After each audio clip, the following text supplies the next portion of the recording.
The conversation revolving around the APs in Adamawa State is gaining more interest, and the momentum is gathering while the political heat has taken the center stage. But the question that begs for answer: the e-registration of new members into the APC is characterized with certain irregularities and anomalies. Hello dear, it's a pleasure once again to have you join us on Political Affairs on Kama TV. My name is Chris Jacobs, and I've been joined by Dr. Victor DOGO. He's a public affairs commentator and a member of the All Progressive Congress. He joins me now to further this conversation. Doctor, it's a pleasure to have you on Political Affairs. Thank you for having me. And I think I may not be wrong by saying this is the first time I will address you as a member of the All Progressive Congress on Political Affairs. Well, that's okay because, as you know, I've always been a progressive. All right. In my way of operation, and it's just my nature. Indeed. But how would you describe the political journey ever since you defected from the People's Democratic Party, that you have served tirelessly and paid a huge allegiance to the party, compared to the All Progressive Congress you found yourself in? First of all, you ask yourself, is it a movement of persons that have never been part of the APC or that don't have a link? And if you trace back, you discover that Governor Ahmadu Umaru Fintiri happens to be one of those that were part of the foundation of the APC. But along the line, because of the fact that he had to identify in certain areas that were befitting at that point in time, he moved on. And coming back to APC is not as though it's a new thing. If you look back, you ask this question: which other platform has identified, has granted or given accolades to Governor Ahmadu Umaru Fintiri the most? Of course, it's the APC. Whether you like it or not, about 3 national awards that have been handed over to the governor of Adamawa State is more or less a sign of a people that understand the need to celebrate greatness. A people that understand that where you see someone who understands what governance is, you must celebrate him irrespective of his political affiliation. If Governor Ahmadu Umaru Fintiri has been celebrated, has been accorded so much accolades from the APC, even while he was in the PDP, it is natural, sir, for him to gravitate towards an area where you are most celebrated. So is it safe to say in Nigeria, particularly in Adamawa State, with the recent happening, democracy is polygamous in nature, having, 2 different wives, the APC and the PDP, all working for the good of the father figurehead of the house? Rather, I would say in the Nigerian system, politics has seasons. And I think the seasons have to do with identifying with certain personalities that come on board. It is rather unfortunate that in the Nigerian context, when you talk about ideology, it is most at times not considered in the basics of the academic explanation of ideology. It has to do with the movement at a particular point in time to the other. And when you consider the time of Yaradua, you discover that there was an ideology surrounding the existence of Yaradua at the time he was on board. And a lot of people gravitated towards PDP because of Yaradua. So what am I trying to say? And at this point in time, we have someone who is on board the APC. Now the question is this: most of the so much agitation by the opposition, was it exactly the same way it was yesterday and today? There's a lot of shifts. A lot of things have taken place in Nigeria. When you speak to the woman in the marketplace and you ask her, madam, how much is a mudu of rice? And she will smile and then tell you that, sir, things have changed. When you look at times and seasons, there are times and seasons, yes, every political era in Nigeria. So with when Tinubu came on board, of course, the situation was very bad. Why? MFLA brought up a policy that a policy that had no bearing, a policy that pushed us more apart, a policy that divided us, that made it as though we were fighting one another in terms of our financial status. Now that thing pushed down our neck, you understand, even led to the point that people were confused. Was it Buhari that time that was creating the situation, or was it the political atmosphere? And at the end of the day, you will notice that a lot of things that happened then are no longer in existence. Now, when Tinubu was coming on board, the situations, the circumstances surrounding his coming on board was very tight. He had to fight through the odds. And I know that was why some of people felt that, no, he was a little bit. But when you consider then and now, The prices of foodstuff, has it gone down? With the lower class, the masses, they appreciate it, right? Now you talk about the dollar. It was got to the point that it got as high as almost 1.8, right? But today, as I'm speaking to you right now, even with the present situation, the dollar, has it dropped? It's something that we all have to consider. Now, you see, when you look at it, that's why I said that for different persons, you have different expectations and their views must differ. So also within that sphere, it's a political sphere. So the atmosphere and the situation determines how Nigerians gravitate towards political systems. Interesting, but let me also ask you this question. So, I understand that most political enthusiasts in this country, in their life, may have a godfather. For instance, now, the ousting of former President Goodluck Ebele Jonathan in 2014 was as a result of a coalition, that brought about the conglomeration of different political parties and politicians to the making of the APC, and the ousted Ebele Jonathan infusing or inserting former President Muhammadu Buhari to power. It shows that the place of godfatherism, could never be overemphasized in that regard. But that as it were, you cannot tentatively point out who is the political godfather of President Bola Ahmed Tinubu. And perhaps that would have given him that impetus, to make certain decisions solely without having any, questionable aggression coming from other, whether internal questions aggressively or from external questions coming from other political parties. Well, if you look at people like the president, Bola Asiwaju Tinubu, this is a man that has already carved out an edge for himself. He's a man in his own class, a man that was able to say, even if you don't like me as of that time, it is my turn. And God Almighty, in his mercy, granted him his wish, the power of the tongue. Having said that, the other aspect is, you're saying, who is the godfather of Tinubu? Haven't you heard that Tinubu was one of those that were in the forefront of the Abiola struggle? Godfatherism must not be that I give you money, but the lineage from which I get inspiration and drive my cause. That person that gives me the push to move can be linked to be a lineage of your godfather. So now when you consider the fact that these are some of the men that stood the ground to fight for democracy, tells you that his lineage can be linked to the Abiola. And that alone is one aside. Now, when you consider a man that has already been able to build a base for himself, he has matured to be able to become a godfather in the small g. And to himself. So at this point in time, because of his age bracket, it will be very difficult for you to have people in this dispensation to call them their godfathers, because he has attained the level that he has a little g. And the little g he has is because of his mastery. If you look at it, somebody was asking me the other day that he doesn't like Tinubu. I said, wait, hold on. It's not the issue of you not liking Tinubu.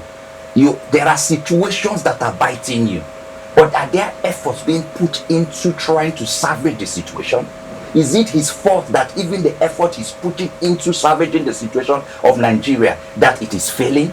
What about the other factors surrounding you trying to solve a problem, and those people you want to solve their problem seem to have someone out there that is turning them against the solution being provided for them? Trying to put it in contrast, yes.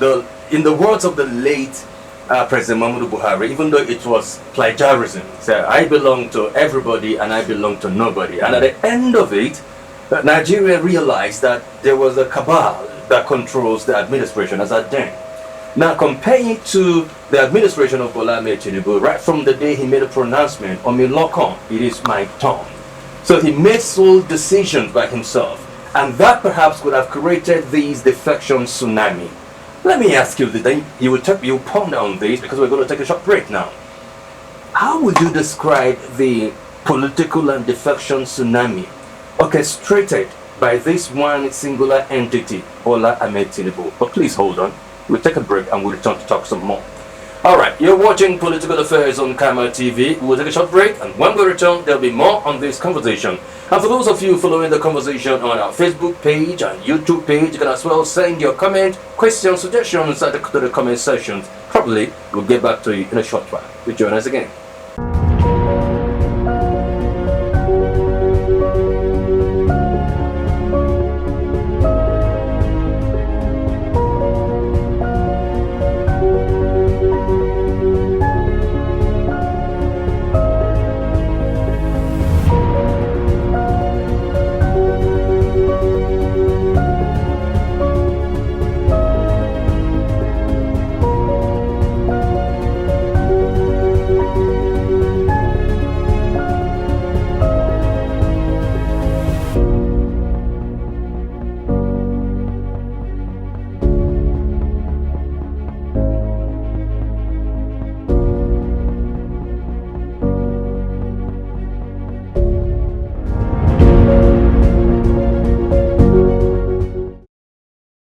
Alright, glad to know you're still there. If you've just joined us, you're watching Political Affairs on Kama TV. I've been speaking with Dr. Victor DOGO. He is APC stalwart. And of course, the conversation have centered on the leadership style of President Bola Ahmed Tinubu and looking at the absorption of people, politicians from different political parties into the ruling All Progressive Congress. Now, Doctor, before the break, I asked you about what do you think could have been responsible for the political tsunami, the defection tsunami in Nigeria today? We've seen the governors in the country defecting to the ruling All Progressive Congress, senators defecting to the APC, but that's not to say other politicians are not defecting to the ADC or any other political party. But do you think that is healthy for democracy in Nigeria?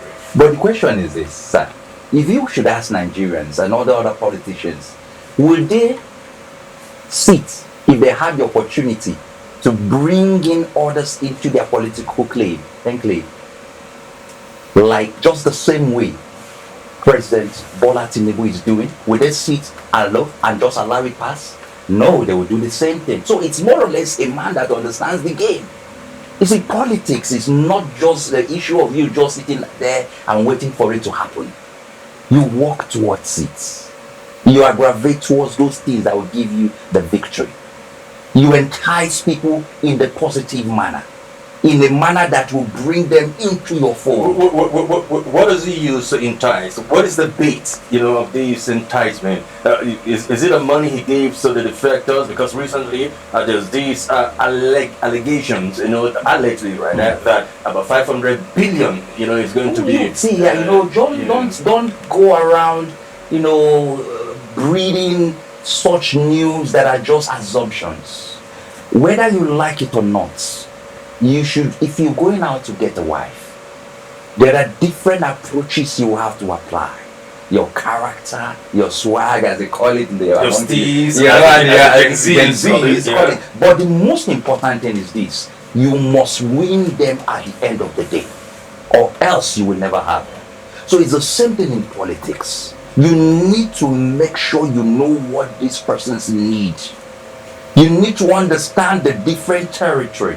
You need to understand that when you're dealing with the people in the south, you're dealing with the people in the north, the people in the central, what exactly do they need? And you get down there and get to do what they want. So it's all about your ability to master the game. And I must say this, you see, I learned a lot from Governor Amadu Marufenteri, who happens to have the same capacity, just like the manner in which Tinubu is able to bring people close to himself. It's the same. You see, when the other day I saw Baba Tinubu and I saw my boss, you know what I said to myself? I said, this is a replica of men that understand what politics is all about. Ability to bring people, they know what the winning formula is, and if you know it, you play. But having said that, we are of the ideology that there should be a movement. And what is that movement? The Southern movement. For now, every other person should calm down. We're not saying don't do it, because if we are there, we will also insist at that point in time that they should allow us to finish our 8 years. That's the truth. Now that he's there, we are not all going to now If you say displace the idea that they should allow you to finish the 8 years. You know the reason. Regionalization. No, I'm talking about the Nigerian factor. Okay. That there is a need for us to show that we can romance with one another. Now it is out there in the south. Let us allow them finish it. Let Tinubu finish his 8 years. The same Tinubu will support us in the north.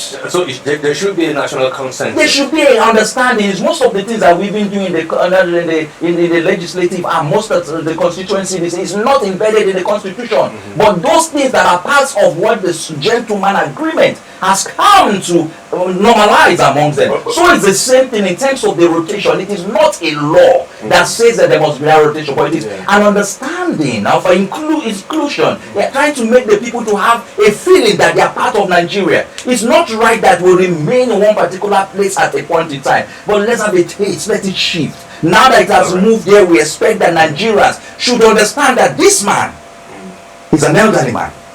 He has an approach which is applying. Whether you like it or not, some of his policies are working. Whether you like it or not, you will see that there is a drift from where we were when he came on board. There is a lot of changes are taking place. The policies are working, but the terrain is very difficult. So there is a need for us to cushion the effect by first of all accepting that Nigeria belongs to all of us. It is not the issue of just one person. No, he is doing his best. Yes, there are areas that we are still crying out, but those areas can only be salvaged by the time we allow Tinubu to be able to function in his own policies that he believes can solve the problem. And then we now advance towards another movement. All right, Doctor, for time constraints, I would like us to collapse the conversation to Adamawa State now. First of all, there are issues that revolves around, the defectors, talking about you and others who defected to the really progressive Congress. First of all, how was the hospitality like? The reception, you're getting from the already existing APC structure in Adamawa State. Oh, it's very superb. Let me be very sincere. I'm not one of those that would say that from the onset we knew everything that was there. But the truth is that when you are outside, your views are quite different. That's correct. Now, when you step in, you now begin to understand that these individuals, even all along, have been looking at you as friends. I will tell you for free that I've never seen such a reception, and I'm grateful to the APC personals out there, the way they've shown me love. Some of them are even the ones posting me as a spokesperson. They have a spokesperson right now, but I was like, you have a spokesperson, but I asked them why. They said no, they just want to show that there is a family approach towards the movement in the APC. It's all about interest. So now that tells you that there's an acceptance. There's no conflict of interest. There's no conflict of interest. We are working together and we are moving together as a family. And I must say this, that whatever might have been said outside the context of this unity movement of the APC, we should all put it way aside and believe that the APC has embraced us, that have stepped in, and we that have come in also as very outspoken. We don't carry last now. When we step into a place, it's either you accept our competence or you have your own peril. So the competence we are bringing with Governor Ahmadu Fintri, embracing the capacity field men that are also in the APC, means that it's a fusion of a great movement, a movement that there is no opposition. I repeat, sir, no opposition that can ever stand the wave that the APC members that have now come into this fold are moving with. We believe in the one project. If you can remember, without even being in the APC, when I was in PDP, my office that was formed by the Governor Ahmadu Fintri movement at that time was social mobilization. And social mobilization in the whole of Adamawa State, if you all can remember, had nothing to do with your political background. It had to do only with that you are here in Adamawa State, even with non-indigenous. There was no discrepancy, there was no discrimination. It was a forum. So we have already built the capacity to carry people together. APC, PDP have always been in that forum. They've always been on that platform. Right. And I think that's the way we're running. So I must thank Governor Fintri for having created that atmosphere. That even before coming in, the APC people were still part of the movement. Quickly, we're running out of time. There's this challenge and complaint, an expression of displeasure by the newly defected members of the PDP to the APC regarding the e-registration, because it's like a marriage and not yet consummated. a lot of them face this challenge, during the process of registration, and it seems to have bounced back. It's characterized with a lot of irregularities and challenges. What is the APC doing now regarding those who couldn't have access, to e-registration to become bona fide members of the APC, thereby consummating the marriage? No, I think you might have to separate it, because I think if it's access, there's no one that's not having access. Everyone is having access. Then what is the challenge? Probably you're talking about people that are complaining that they discovered. Yeah, sure. Whenever they try to register, you'll say you've already been registered. Okay, I guess. Well, we must apologize for that, because before we came on board, it happened, right? Because since we were not the ones that were there when those numbers were harvested and were being registered. Now, we've called on our people that they should calm down. All we will do is that we're going to trace it exactly to know where you were registered. And then when we trace where exactly you were registered, we ensure that your card does not get missing. So large number of the members of the PDP that have already discovered that their numbers have already been registered on the APC platform, it's now a family thing. So we're handling it internally. Right. So it's something that we're going to handle amongst us, and we're not at war. Okay. We are now one family. The APC and the PDP people that had that complaint during registration should not worry. It's something that as a family together we are solving it. You will get your cards. Dr. Victor, there's no better way to end this conversation than that. I want to sincerely thank you for coming on the show today. It's been analytical indeed and incisive. And I don't want to say we should thank Governor Ahmadu Fintri for making it a family thing. The PDP there should be a better time for Thanksgiving. Thank you once again. Thank you for having me. Alright, our viewers, these are our show for today. Thank you so very much for being with us from start to finish. Join us again same time as we come with a fresh edition of the program. Until then, stay safe. My name is Chris Jacobs. God bless Nigeria.